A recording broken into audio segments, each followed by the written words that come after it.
ጤና ይስጥልን ውድ ኢትዮ ከረንት የዩቲዩብ ገጽ ተከታዮችና አድማጮች እንደምን አላችሁ? ለዕለቱ የተመራረጡትን አርዕስተ ዜና ወደ እናንተ ይዘን ቀርበናል።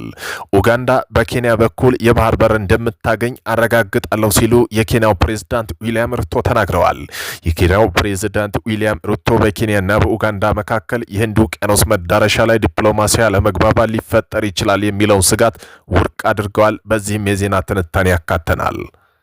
ከዚሁም ጋር ተያይዞ ኡጋንዳን ወደ ጦር መምዘዝ ገፍቷት የነበረው የባህር በር ጥያቄ ነበር። ኡጋንዳ ከ100 ዓመት በላይ ለዘለለ ዘመን ከጎረቤት ሀገር መልካም ፈቃድ የሚዘወር የባህር በር ጥገኛ ሀገር ናት። ይህን ጉዳይ ያንገሸገቻቸው የሀገሪቱ ፕሬዝዳንት ዩሪ ሙሴቬኒ ከ2 ሳምንታት በፊት ባደረጉ ንግግር ሀገራቸው ከህንድ ውቅያኖስ የባህር ተጠቃሚ ያለመሆኗ ተጎጂ እያደረጋት እንደሆነ ገልጸው ነበር። በዚህም ጉዳይ የዜና ትንታኔዎችን አካተናል። ቆይታቸው የምሰሙት ይሆናል። ከ90 ሚሊዮን ዶላር በላይ የኤሌክትሪክ ኃይል ዕዳ ያለባት ሱዳን ለኢትዮጵያ የምትከፍለው ክፍያ ማቋረጧን ገለጸች። ከ90 ሚሊዮን ዶላር በላይ የኢትዮጵያ ኃይል ዕዳ እንዳለባት እርስ በርስ ጦርነት ውስጥ የምትገኘው ሱዳን በአንድ ዓመት ከ6 ወር ዕዳዋን ለመክፈል ተስማምታ የነበረ ቢሆንም አሁን ላይ ማቋረጧን የኢትዮጵያ ኤሌክትሪክ ኃይል መረጃ ያመለክታል። በዚህም የዜና ትንታኔ ያካተናል። ቆይታቸው የምሰሙት ይሆናል። ኢራን በምዕራባዊ እስያ የመጀመሪያው 16 ኢንች ተንሳፋፊ የቱቦ ቴክኖሎጂ ገንብታለች። በቴህራን የጎማ መለዋወጫ ኩባንያ የተገነባው እነዚህ ቱቦች ለዓመታት በኮሮሻ መርከብ ላይ በተሳካ ሁኔታ ሲሰሩ ቆይተዋል። ይህ ከፍተኛ የድፍድፍ ዝውውሮች አመቻችቷል። የኢነርጂ ነጻነት የሚያሻሽል ስትራቴጂካዊ ፈጠራ ተብሎለታል። ከዚሁም ጋር ተያይዞ የ12 ቀን ጦርነት የአሜሪካና እስራኤል ሴራ ነበር። ኢራን የኢራንን ጠቅላላ ብሔራዊ ደህንነት ምክር ቤት አሸናፊ ሆናለች ሲል አሊ አራራጂ ተናግረዋል። በሰኔ ወር እስላማዊክ ሪፐብሊክ ላይ የተፈጸመው የ12 ቀን ጦርነት ከዓመታት በፊት በዩናይትድ ስቴትስ አሜሪካና በእስራኤል የተቀነባበረ ሴራ እንደነበር ተናግረዋል። በዚህም ጉዳይ ዜና ትንታኔ ያካተናል። እነዚህን የመሳሰሉ አርዕስተ ዜና ወደ እናንተ ይዘን ቀርበናል። ቤተሰብ ለመሆን ላይክ፣ ሼር፣ ሰብስክራይብ ማድረገውን እንዳይረሱ። አሁን ወደ ትንታኔ ዜናችን እናልፋለን። ኡጋንዳ በኬንያ በኩል የባህር በር እንደምታገኝ አረጋግጫለሁ ብለዋል ፕሬዝዳንት ዊሊያም ሩቶ። የኬንያው ፕሬዝዳንት ዊሊያም ሩቶ በኬንያና በኡጋንዳ መካከል የህንድ ውቅያኖስ መዳረሻ ዲፕሎማሲያዊ አለመግባባት ሊፈጥር ይችላል የሚለውን ስጋት ውድቅ አድርገዋል። በቅርቡ ባህር በር አስመልክተው ሐሳብ የሰጡት የኡጋንዳው ፕሬዝዳንት ዩሪ ሙሴቬኒ ሀገራቸው ለ100 ዓመታት በጎረቤት ሀገር ወደብ ላይ ጥገኛ ሆና መቆየቷን በኢኮኖሚ ላይ ከፍተኛ ጫና እያሳደረ መሆኑን ተናግረዋል። ይህ ጥገኝነት የቀጠናው የሰላም ሊያናጋ የሚችል አሳሳቢ ጉዳይ የሆነ መምጣቱን ገልጸው ነበር። ፕሬዝዳንቱ አክለውም የኡጋንዳው በዚህ ችግር ለመወጣት የራሷ የህንድ ውቅያኖስ መዳረሻ የባህር በር ማግኘት ግድ እንደሆነ በኬንያ በኩል በጎ ምላሽ እንደሚጠብቁ መናገራቸው ይታወሳል። ከኡጋንዳው ፕሬዝዳንት ጋር የተገናኙ ፕሬዝዳንት ዊሊያም ሩቶ ጉዳዩን በአፍሪካ ወንድማማችነት መፍትሄ የሚያገኝ መሆኑን በመግለጽ በጎ ምላሽ ሰጥተዋል።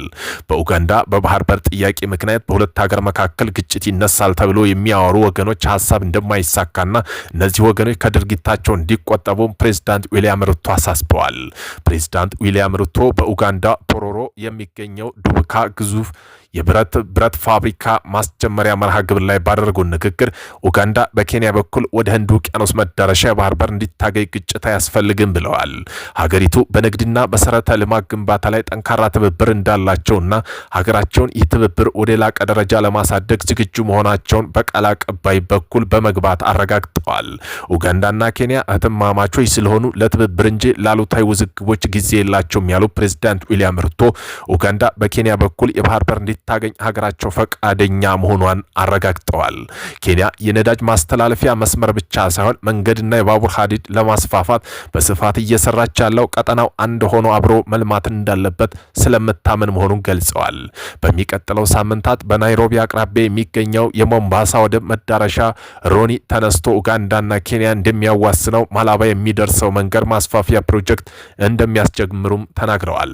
የፈጣን መንገድ ማስፋፊያ ወደ ሞምባሳ ወደብ የሚያደርገውን ጉዞ በጣም ፈጣንና ቀላል እንደሚያደርገው ጠቁመው ይህ በሁለቱ ሀገራት ስልታዊ ትስስር አስፈላጊ እንደሆነ ገልጸዋል። በኬንያና ኡጋንዳ መካከል ያለው የነዳጅ ቧንቧ መስመር ሁለቱን ሀገራት የሚያስተሳስሩ ሌሎች መሰረተ ልማቶች በመንግስትና በግል ትብብር እንደሚስፋፋ ለሚኒስትሮቻቸው መመሪያ መስጠታቸውን አስታውሰዋል። ሁለት እህትማማች ሀገራት በትብብር አብረው ማደግ የሚችሉበት ሰፋፊ እድሎች መኖራቸውን የጠቀሱት ፕሬዝዳንት ዊልያም ሩቶ መሰረተ ልማት በማስፋፋት ትብብር ማላቅ እንደሚገባ አሳስበዋል። እስከ ኮንጎ ድንበር ድረስ ያለውን መሰረተ ልማት ጭምር በጋራ በመስራት የምስራቅ አፍሪካ ቀጠና አፍሪካ አህጉር ትብብር አንድነት ለማጠናከር እንደሚሰሩም ቃል ገብተዋል።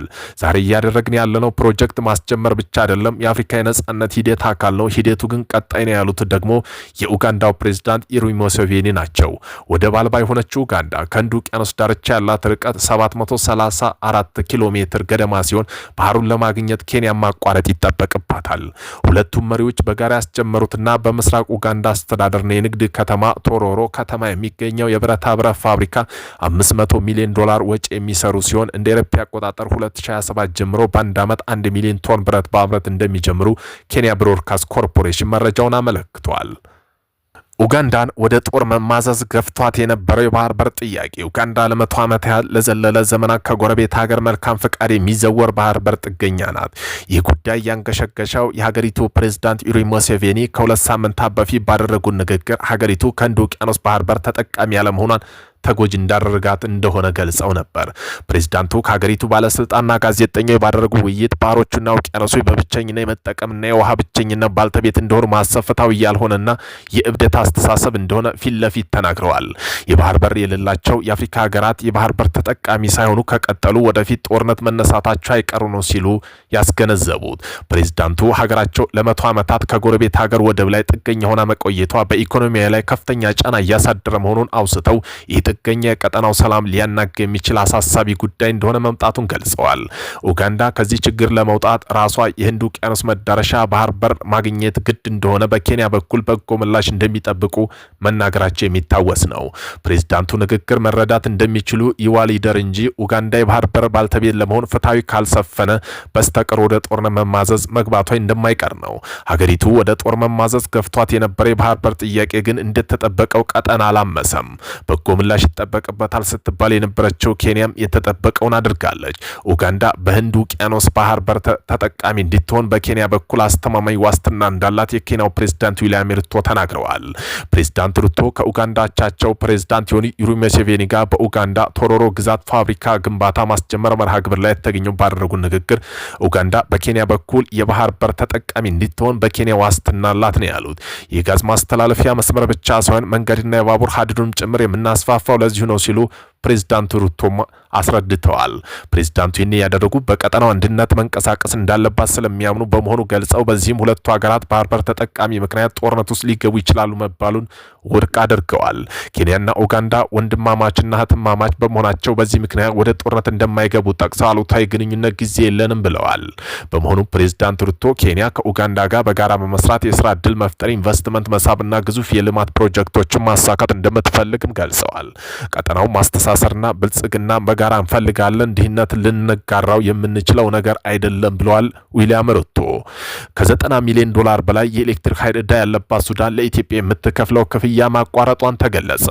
ወደ ጦርነት ከመግባት በፊት ከኢትዮጵያ ጋር የኃይል ሽያጭ ስምምነት የተዋለችው ሱዳን ከ2 ዓመት በላይ ባስቆጠረው ጦርነት ዕዳዋን መክፈል እንዳልቻለችና ተወስደው ከነበረው 120 ሜጋዋት ወደ 10 እና 20 ሜጋዋት የኃይል ፍጆታ ዝቅ ማድረጓን መገለጹ የሚታወስ ነው። ከዚህም 2017 ዓ.ም አጋማሽ ያለባት ዕዳ ለመክፈል ከኢትዮጵያ ኤሌክትሪክ ኃይል ጋር የመክፈያ ቀን ድርድር አድርጋ 1 ዓመት ከ6 ወር እንዲታጠናቅቅ የጊዜ ገደብ ቢሰጣትም $1 ሚሊዮን ብቻ ከፍላ ሂደቱ መቋረጡን የኃይል መስሪያ ቤቱ የኮሚኒኬሽን ዳይሬክተር ማብራርተዋል። ኢትዮጵያ ኤሌክትሪክ ኃይል በሽያጭ የምታቀርባቸው ጎረቤት ሀገር መካከል አንዷ የሆነችው ሱዳን ዕዳዋን መክፈል ባትችልም ሌሎች ሀገራት ማለትም ጅቡቲ፣ ኬንያ በሙከራ ደረጃ ኃይል እየገዛች ያለችው ታንዛኒያ ዕዳቸውን በወቅቱ እየከፈሉ የኃይል ሽያጩ እየተከወነ መሆኑን አብራርተዋል። ከኢትዮጵያ የውሃ ኃይል የምታገኘው 90% በላይ የኤሌክትሪክ ኃይል ለሀገር ውስጥ ብቻ ሳይሆን ለውጭ ማቅረብ ከጀመሩ በኋላ ያሉት መሻሻሎች እየጨመረ ነው።